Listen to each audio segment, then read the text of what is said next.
Good morning সবাইকে, কেমন আছো সবাই? নতুন একটা ভিডিও নিয়ে তোমাদের সামনে এলাম। জানি না কাদের মানে কাদের ঘরে এইসব নিয়মগুলো পালন হয়, বাট আমাদের ঘরে এদিকে কিন্তু হয়। এই যে দেখো, আজকে আশ্বিন মাসের শেষ দিন, তো শেষ দিনকে সংক্রান্তি বলা হয়, সংক্রান্তি বলে। তো আমাদের এদিকে একটা নিয়ম আছে, শেষ দিনে নাকি অনেক রকম ব্যাপার আছে, সেটা তোমাদেরকে আমি দেখাচ্ছি। এই যে দেখো, কালকে বাজার থেকে অনেক রকম মশলাপাতি, অনেক রকম জিনিসগুলো নিয়ে এসেছিলো। তো আজকে সকালে যে জলে ভিজিয়ে আমি যে বেটেছি, এর সঙ্গে দিয়েছি কাঁচা হলুদও দিয়েছি, বেলপাতা দিয়েছি, আরও একটা কি পাতা আমি ঠিক জানি না, মা নিয়ে এসেছিলো, কি একটা শেকড়ও নিয়ে এসেছিলো। সেই সঙ্গে বাবা যে বাজার থেকে নিয়ে এসেছিলো বিভিন্ন মশলাপাতি, ওই দারচিনি, তারপরে আরও কী কী আমি ঠিক বলতে পারবো না, সব রকম একসাথে বেটেছি। এগুলো এই যে এরকম এরকম গোল গোল করে সবাইকে দেওয়া হবে।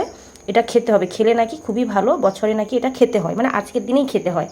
এটা খাওয়ার পরে তারপরে এই যে দেখো, গতকাল রাত্রে আমি এই পিঠে বানিয়ে রেখেছি। এটা হচ্ছে সরু চাকুলি পিঠে, এই যে আমি এখন হাত দিচ্ছি না, সরু চাকুলি পিঠে বানিয়ে রেখেছি, কারণ এটা খাওয়ার পরে এটা খেতে হবে, মানে যে কোনো পিঠে নাকি খেতে হয়, এরকমটা নিয়ম আছে।